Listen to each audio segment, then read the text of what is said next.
tutulungan na idiin yung kriminal na yon na pumatay sa kapatid ko! Kaya lumayas ka na! Hindi na kita kailangan! Layas! Uwi na ako! Uwi na ako! Sama ka na sa amin, ha? Uwi na ako! Tahan ka na. Hindi ka namin papabayaan. May alam kaming makakatulong sa'yo, ha?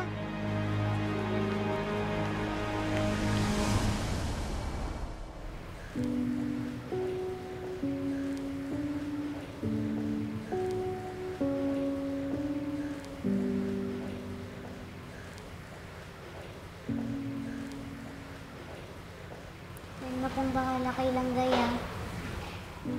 Huwag po kayong mag-alala. Alagaan po namin siya dito. Maraming salamat to.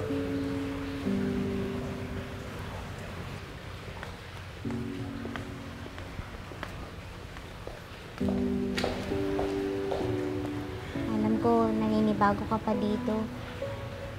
Pero sa tingin ko kasi, mas makakabuti na dumito ka na muna. Mababait yung mga tao dito. Hindi ka nila sasaktan. Mas magiging ligtas kayo dito ng baby mo. Pero huwag kang mag-alala.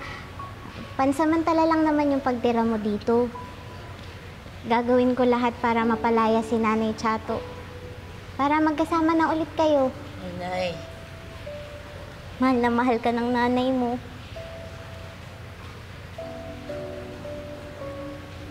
Hindi ko hahayaan na matulad ka sa akin. Na hindi nakasama yung totoo niyang nanay.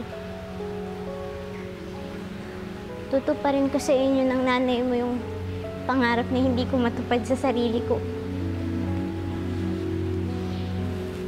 Pero Langgay, para magawa ko yun, kailangan ko yung tulong mo eh. Pwede mo bang ikwento sa akin kung ano talaga yung totoong nangyari nung araw na namatay si Carding?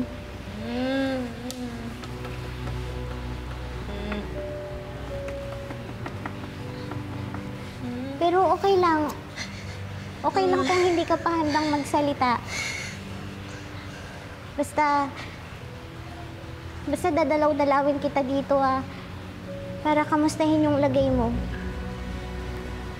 At pag handa ka nang magkwento, makikinig ako. Okay ba yun?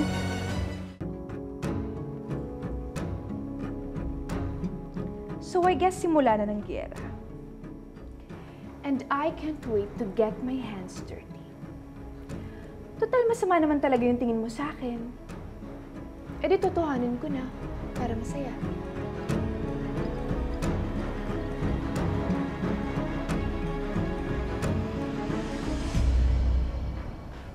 Didn't you just hear what I said?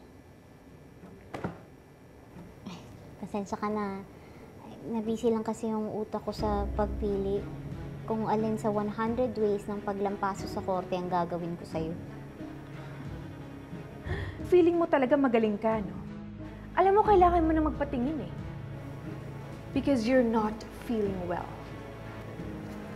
Talk to my lawyer. Attorney.